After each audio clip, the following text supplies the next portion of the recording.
Hello everyone, मेरा नाम है विष्णु और आप मुझे देख रहे हैं विपुल क्लासेस पर। और जैसा कि हमारी 12th क्लास के स्टूडेंट्स के लिए फ्लेमिंगो सीरीज़ चल रही है, तो फ्लेमिंगो सीरीज़ के आज हम पहुंच चुके हैं लेसन नंबर 5 पर। और लेसन नंबर 5 का नाम आप जानते हैं, इंडिगो है। बहुत ही इम्पोर्टेंट चैप्टर है हमारे पास, इससे बोर्ड में निश्चित ही क्वेश्चन आता है। तो आइए आज की क्लास में हम स्टडी करते हैं अपने इस लेसन नंबर 5 को, इंडिगो को। और जैसा कि आप जानते हैं कि इंडिगो का मतलब क्या होता है। इंडिगो का मतलब होता है नील। इंडिगो का मतलब होता है नील। और सबसे पहले हम राइटर के बारे में जान लेते हैं। इंडिगो लेसन के जो राइटर हैं उनका नाम है लुईस फीसर। और लुईस फीसर जो हैं वो गांधी जी के एक बहुत बड़े अनुयायी थे, बहुत बड़े गांधी जी के प्रशंसक थे। और वो उनका जन्म जो हुआ था वो 1896 में हुआ था इन फिलेडेल्फिया में उनका जन्म हुआ था। और उनका सबसे फेमस वर्क रहा है the life of Mahatma Gandhi. उन्होंने एक बुक लिखी थी और उस बुक से ये कुछ एसेंस यहाँ पर दिया गया है जो आपका लेसन बन जाता है इंडिगो। तो यहाँ पर देखिए और थोड़ा सा जानते हैं लुईस फीसर के बारे में। तो लुईस फीसर जो है ब्रिटिश आर्मी में वॉलंटियर के रूप में भी काम कर चुके हैं। उन्होंने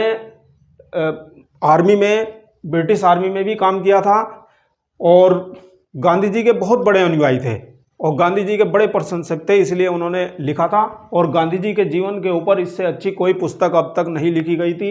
ये उन्होंने बहुत अच्छी पुस्तक लिखी थी।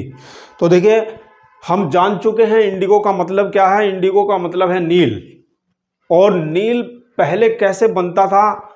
पहले पौधे से नील बनाया जाता था, यानी नील का पौधा उगाया जाता था, नील की खेती होती थी और उस पौधे से, इंडिगो प्लांट से कहीं जाकर के नील बनता था। तो देखिए क्या होता है कि गांधी जी के जीवन से जुड़ी हुई एक बहुत ही इंपॉर्टेंट घटना यहाँ पर इस चैप्टर में दी गई है। वो कौन सी घटना है? वो घटना है चंपारण एपिसोड। यानी यहाँ पर जो चंपारण एपिसोड है वो बताया गया है।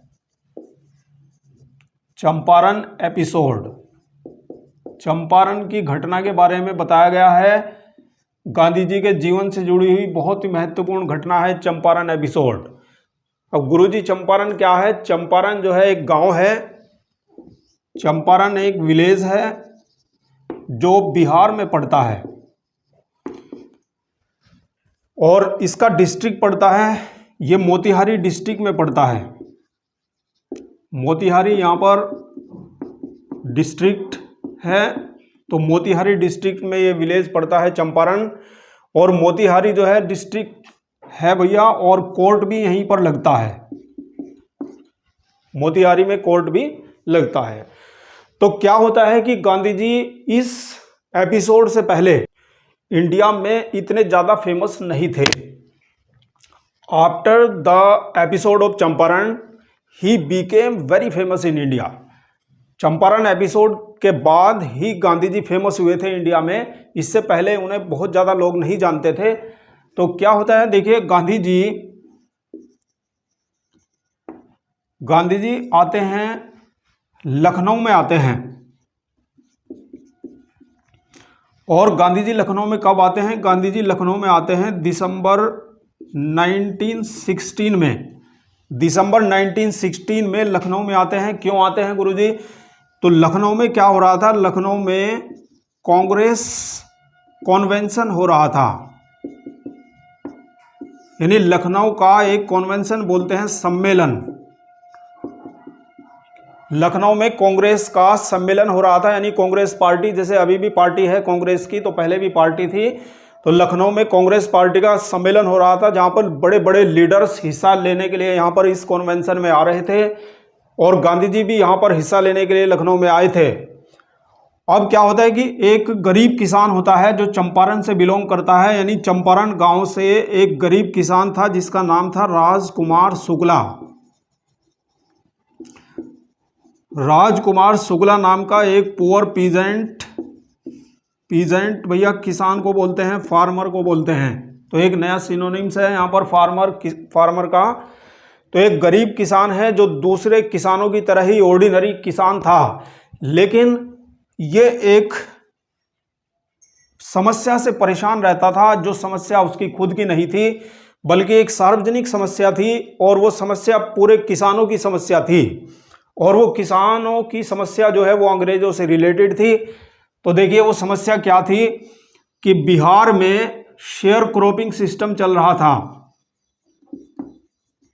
बिहार में चल रहा था, क्या चल रहा था?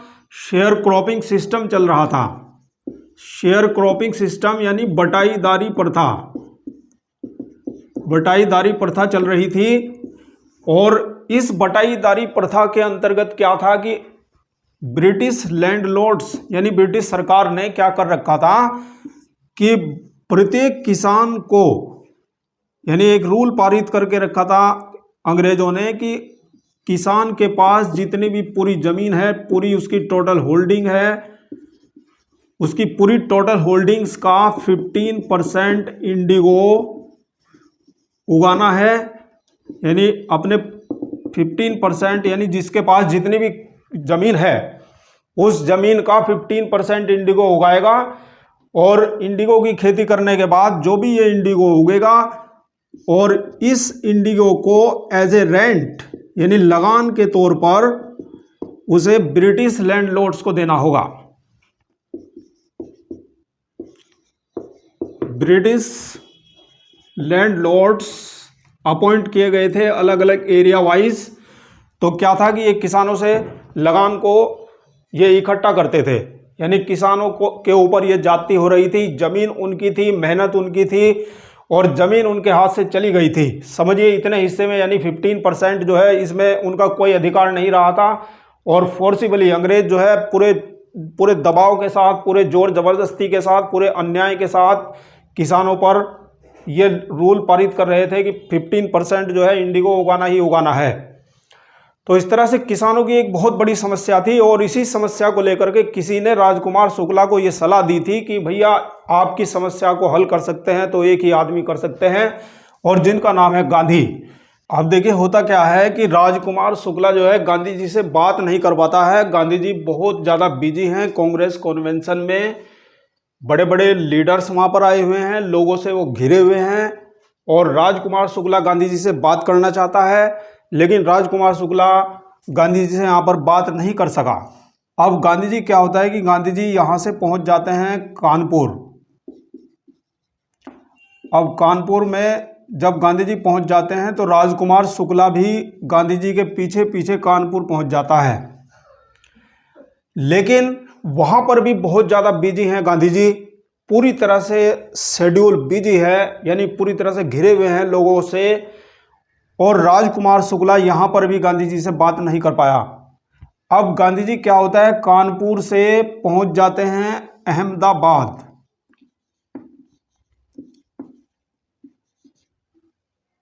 अहमदाबाद पहुँच जाते हैं साबरमती आश्रम में, और वहाँ पर जाकर के जब वो बैठ जाते हैं गांधी जी, तब राजकुमार शुक्ला जो है यहाँ पर भी पहुँच चुका है, राजकुमार शुक्ला अहमदाबाद में भी। तो राजकुमार शुक्ला के पास अब अच्छा मौका था, अब राजकुमार शुक्ला बात कर सकता था गांधी जी से, तो इसलिए राजकुमार शुक्ला अब गांधी जी से के पास पहुँचता है और गांधी जी से बात करता है, और गांधी जी को कहता है कि आपको उसके गांव चंपारण चलना पड़ेगा। यानी राजकुमार शुक्ला गांधी जी को अपने गांव चंपारण ले जाना चाहता था, ताकि गांधी जी स्वयं अंग्रेजों के द्वारा भारतीय किसानों पर किए जाने वाले अत्याचार को स्वयं अपनी आंखों से देख सकें।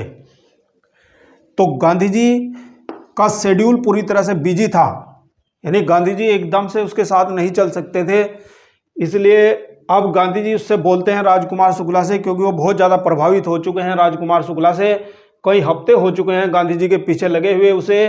तो इसीलिए यही कारण है कि राजकुमार शुक्ला से बहुत ज़्यादा प्रभावित हैं गांधी जी, उसकी टीनेसिटी से बहुत ज़्यादा प्रभावित हैं, उसकी दृढ़ निश्चय से बहुत ज़्यादा प्रभावित हैं। तो यही कारण है कि राजकुमार शुक्ला का वर्णन एक रिजोल्यूट के रूप में किया जाता है, यानी एक पक्के इरादे वाले व्यक्ति के रूप में किया जाता है, यानी ये एक दृढ़ निश्चयी था, पक्के इरादे वाला व्यक्ति था।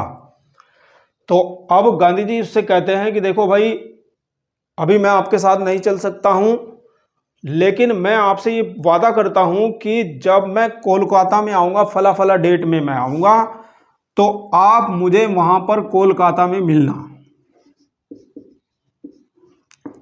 और कोलकाता से फिर मैं आपके गांव चंपारण चलूंगा। तो भैया अब राजकुमार शुक्ला के माइंड में ये बात बैठ जाती है और राजकुमार शुक्ला वेट करने लगता है कि कब किस डेट में जो है गांधी जी यहाँ पर कोलकाता में आएंगे। तो वो डेट आ जाती है और गांधी जी पहुँच जाते हैं भैया, कोलकाता पहुँच जाते हैं गांधी जी। और अब राजकुमार शुक्ला भी, क्योंकि वो तो पक्के इरादे वाला व्यक्ति है, अब राजकुमार शुक्ला जो है वो कलकत्ता में भी पहुंच जाता है गांधी जी से मिलने के लिए। अब गांधी जी उसको मना नहीं कर सकते थे क्योंकि उन्होंने उससे प्रॉमिस किया था पहले ही। तो अब गांधी जी उसके साथ चल देते हैं और वो एक पटना जाने वाली ट्रेन में उसके साथ बैठ लेते हैं। यानी ट्रेन जो है वो पटना जाने वाली ट्रेन थी। तो इस तरह से भैया वो ट्रेन में जो पटना जा रही थी, उस पटना जाने वाली ट्रेन में गांधी जी बैठ लेते हैं राजकुमार शुक्ला के साथ। और इस तरह से पहले वो पटना पहुंचेंगे और पटना से फिर वो पहुंचेंगे मुजफ्फरपुर, मुजफ्फरपुर से पहुंचेंगे मोतिहारी, मोतिहारी से फिर पहुंचेंगे चंपारण। तो ये उनका रूटीन था। इस तरह से वो पहुंच जाते हैं चंपारण। और राजकुमार शुक्ला जो है अब गांधी जी को, राजकुमार शुक्ला गांधी जी को ले जाता है राजेंद्र प्रसाद की हवेली पर ले जाता है। भैया राजेंद्र प्रसाद की हवेली थी, बहुत बड़ी हवेली थी उनकी। राजेंद्र प्रसाद को आप जानते हैं कि हमारे देश के फर्स्ट प्रेसिडेंट यानी पहले राष्ट्रपति जो है ये बने थे हमारे राजेंद्र प्रसाद, डॉक्टर राजेंद्र प्रसाद। तो डॉक्टर राजेंद्र प्रसाद उस समय एक ऑर्डिनरी वकील हुआ करते थे, एडवोकेट हुआ करते थे। और राजकुमार शुक्ला जो है, राजकुमार शुक्ला गांधी जी को लेकर के यहाँ पर आया है। और यहाँ पर काम करने वाले राजेंद्र प्रसाद की हवेली पर काम करने वाले जो नौकर होते हैं, जो सर्वेंट्स होते हैं, वो सभी लोग जानते हैं नौकर राजकुमार शुक्ला के बारे में, क्योंकि ये अक्सर साहब के पास आता रहता है, यानी राजेंद्र प्रसाद के पास आता रहता है अपनी समस्याओं को लेकर के। तो इसलिए नौकर उससे भली भांति परिचित हैं, वो जानते हैं कि ये एक अनटचेबल है, यानी एक मतलब नीची जाति से बिलोंग करने वाला एक गरीब किसान है चंपारण से। और नौकरों ने गांधी जी को कुएं से पानी भी लेने नहीं दिया था, यानी वहाँ पर एक कुआं था और गांधी जी को बहुत ज़्यादा प्यास लगी हुई थी। तो इसलिए गांधी जी ने कुएं से पानी लेने का प्रयास किया था, लेकिन नौकरों ने गांधी जी को पानी लेने से मना कर दिया था कुएं से, क्योंकि ये अनटचेबिलिटी थी। उन्होंने सोचा कि राजकुमार शुक्ला एक अछूत है, अनटचेबल है, इसी प्रकार से ये भी उनका कोई फ्रेंड होगा, उनका कोई दोस्त होगा, मित्र होगा, ये भी अनटचेबल होगा। तो यही कारण था कि नौकरों ने उसे यानी गांधी जी को पानी लेने से मना कर दिया था। तो अब डॉक्टर राजेंद्र प्रसाद वहाँ पर मौजूद नहीं थे, तो इसलिए वो वहाँ से चल पड़ते हैं। और गांधी जी जो है अब प्लान बनाते हैं कि भाई वो चंपारण के बारे में पूरी तरह से इन्फॉर्मेशन लेने के लिए, यानी जो इन्फॉर्मेशन उन्हें जो है, जो कागजी कार्रवाई चाहिए, जो इन्फॉर्मेशन चाहिए, जो राजकुमार शुक्ला नहीं दे सकता था, इसलिए अब वो डिसाइड करते हैं कि वो जाएंगे मोतिहारी। और मोतिहारी में उनके एक डिसिपल रहते थे, एक उनके शिष्य रहते थे जिनका नाम था कृपलानी। ठीक है, तो कृपलानी को वो टेलीग्राम भेज देते हैं कि भाई वो आ रहे हैं इन्फॉर्मेशन के लिए। तो वो ट्रेन से जाते हैं और वो पहुंच जाते हैं, कहाँ पर पहुंच जाते हैं? मोतिहारी पहुंच जाते हैं। मोतिहारी डिस्ट्रिक्ट पड़ता है, कोर्ट पड़ता है।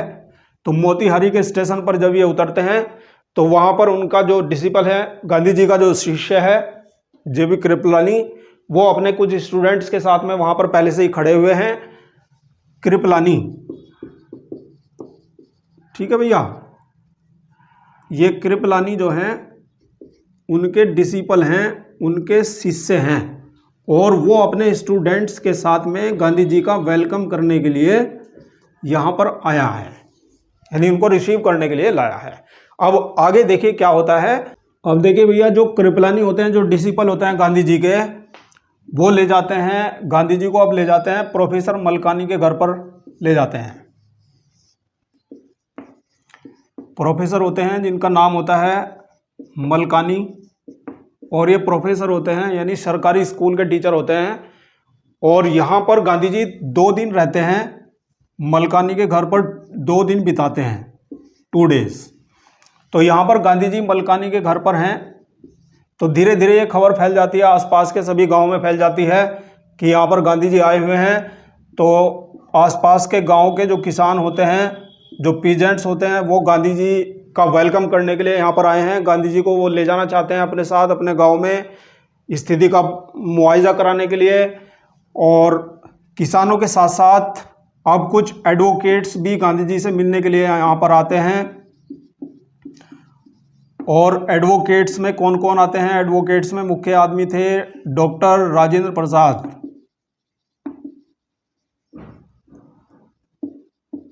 डॉक्टर राजेंद्र प्रसाद जो चंपारण से बिलोंग करते हैं, जहाँ से राजकुमार शुक्ला है।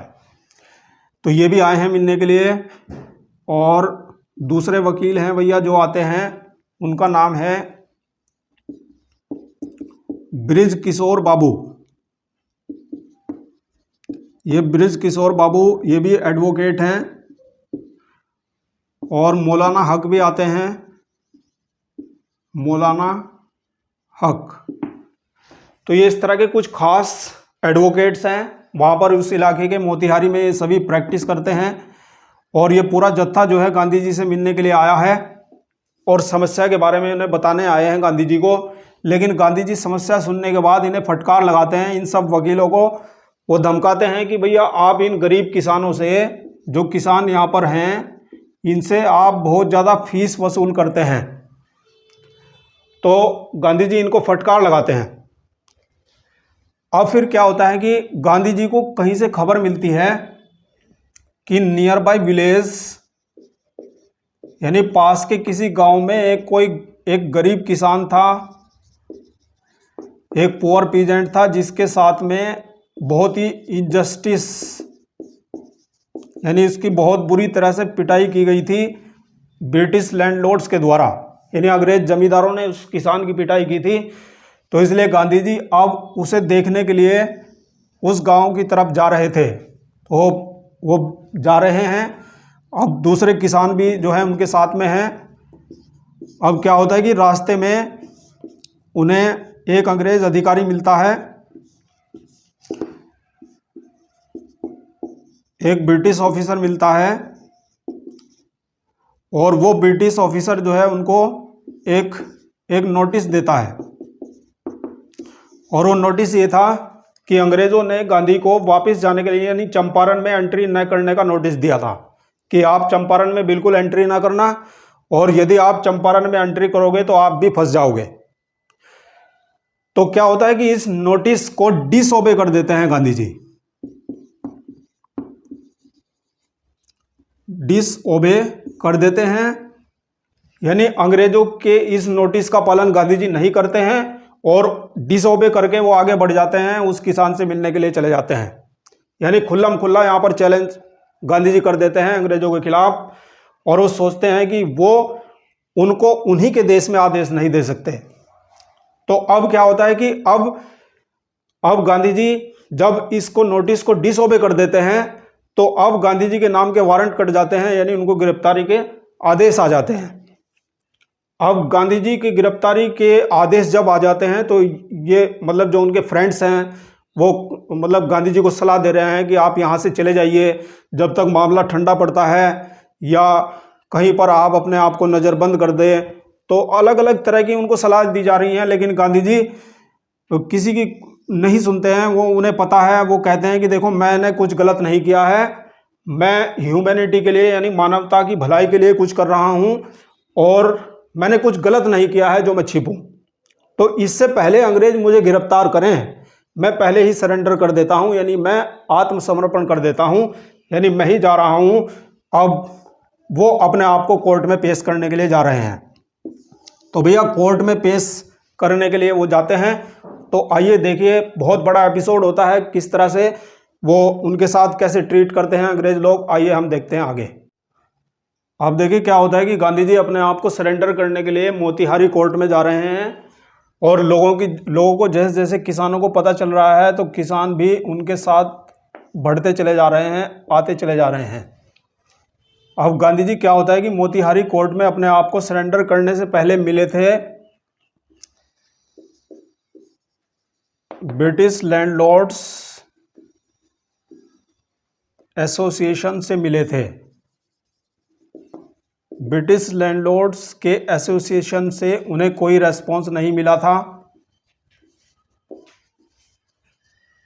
इसलिए गांधी जी फिर पहुंचते हैं गवर्नर के पास, और गवर्नर एडवर्ड गेट, वो मिलते हैं गवर्नर एडवर्ड गेट से, और गवर्नर एडवर्ड गेट भी उन्हें कोई रेस्पॉन्स नहीं देते हैं, यानी वो कह देते हैं कि यहाँ से चले जाओ, तुम्हारा यहाँ से जाने में ही भलाई है। तो अब क्या होता है कि वो अब यहाँ पर मोतिहारी कोर्ट में अपने आप को पेश करने के लिए आ रहे हैं। सुनवाई होती है, जज बैठ जाते हैं, और यहाँ पर जो ब्रिटिश ऑफिसर्स हैं, जितने भी ब्रिटिश ऑफिसर्स हैं, वो भीड़ को देख करके बौखला जाते हैं, यानी उन्हें पता चल चुका है कि मोतिहारी कोर्ट जो है पूरी तरह से घिर चुका है भारतीय किसानों के द्वारा। यानी आसपास के गांव के जितने भी किसान हैं वो हजारों की तादाद में, यानी बहुत भारी संख्या में यहाँ पर आ चुके हैं, और जो किसान लोग हैं, जो पीजेंट्स हैं, वो नारे लगा रहे हैं गांधी जी के नाम के, और बहुत ही भारी संख्या में यहाँ पर किसान आए हैं। उनको पता है कि आज उनका जो मसीहा है वो खतरे में है, यानी अंग्रेज कुछ भी कर सकते हैं गांधी जी के साथ में, उनको कुछ भी ऑर्डर दे सकते हैं, उनको जेल कर सकते हैं, जेल का ऑर्डर दे सकते हैं, या कोई और सज़ा पनिशमेंट जो है गांधी जी को दे सकते हैं। तो यही कारण है कि भारतीय किसान यहाँ पर उनका साथ देने के लिए अभी मोतिहारी कोर्ट में पहुँचे हैं, और पूरी तरह से मोतिहारी कोर्ट को घेर रखा है, और यहाँ पर डेमोस्ट्रेशन के लिए डेमोस्ट्रेट करते हैं, यानी धरना प्रदर्शन कर रहे हैं भारतीय किसान।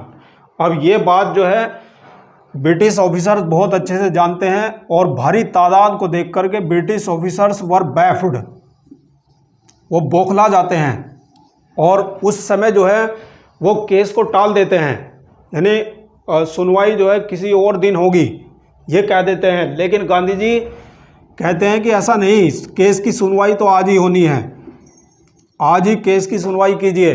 वो कहते हैं कि देखिए माय लॉर्ड, मैं डिसओबीडियंस का बिल्कुल एग्जाम्पल सिद्ध नहीं करना चाहता था, यानी मैं कानून का पालन न करूं, कानून का उल्लंघन करूं, ऐसा एग्जाम्पल मैं बिल्कुल भी पेश करना अपने भारतीय किसानों के सामने एग्जाम्पल नहीं पेश करना चाहता था।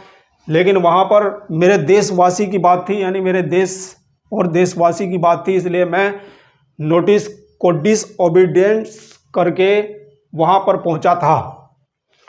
तो इस वजह से क्या है कि जो अधिकारी हैं वो फिर उन्हें बेल पर रिहा कर देने के लिए कहते हैं, और गांधी जी उनको बेल भी नहीं देते हैं,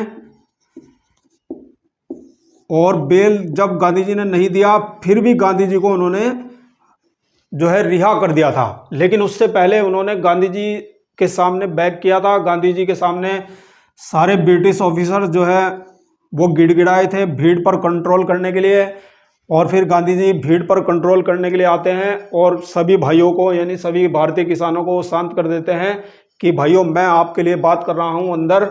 और अंदर फिर एक सेटलमेंट होता है, अंदर एक सेटलमेंट होता है, एक समझौता होता है, और वो समझौता क्या था? वो समझौता होता है कि जो मतलब क्या हुआ कि ये समझौता किस लिए हुआ था? ये इसलिए हुआ था क्योंकि जो इंडिगो था, जो इंडिगो का बिजनेस था वो अब प्रॉफिटेबल अंग्रेजों के लिए नहीं रहा था, क्योंकि क्या हुआ था कि जर्मनी ने सिंथेटिक इंडिगो को डेवलप कर दिया था। यानी जर्मनी में सिंथेटिक इंडिगो बन चुका था जो गुणवत्ता में इस इंडिगो से बहुत ज़्यादा अच्छा था और उसकी कीमत भी जो है बहुत कम थी और समय भी बहुत ही कम लग रहा था। तो इसलिए अंग्रेज़ों को दिखाई दिया कि अब ये जो बिजनेस था उनका, ये प्लांट से इंडिगो बनाने वाला, ये अब उनका नहीं चलेगा। तो इसलिए उन्होंने अब भारतीय किसानों के साथ में एक चाल चली थी और ये चाल चली थी उन्होंने कि उनको जो है अब किसानों को जो है नील नहीं उगाना पड़ेगा और इसके लिए किसानों को क्या करना पड़ेगा, किसानों को उसके लिए मुआवजा देना पड़ेगा। तो मुआवजा कुछ किसान उन्हें दे देते हैं, यानी कुछ पैसे दे देते हैं। अब वो किसान जो है चाहते हैं कि गांधी जी उनके पैसों को वापस दिलाने में उनकी मदद करें। तो किसान बुरी तरह से फंसे हुए थे।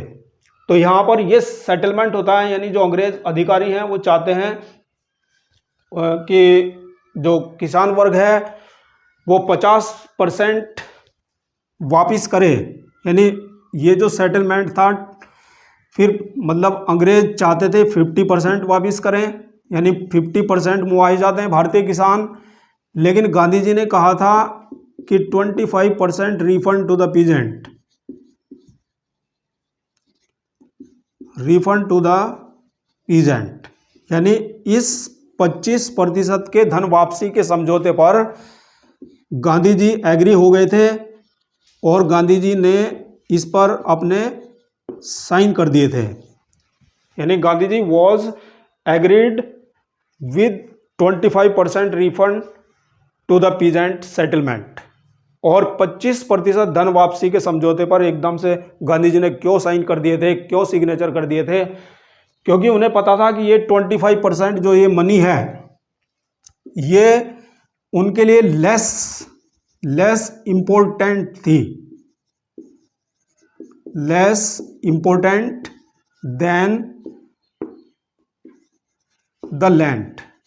यानी इनकी जमीन की अपेक्षा ये जो धनराशि थी ये बहुत कम महत्वपूर्ण थी, क्योंकि जो जमीन वापस मिल रही थी भारतीय किसानों को वो उनकी शान का प्रतीक थी। इसलिए गांधी जी ने तुरंत यहाँ पर साइन कर दिए थे।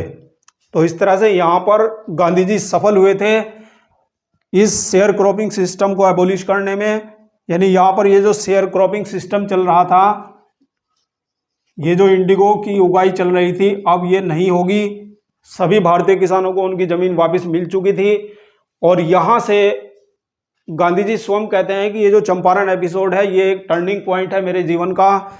और यहाँ से ये एक बात तो पता चल गई थी कि वो उनके अंदर वो ताकत है कि वो अंग्रेजों के खिलाफ आवाज़ उठा सकते हैं और अंग्रेजों के खिलाफ लड़ाई लड़ सकते हैं।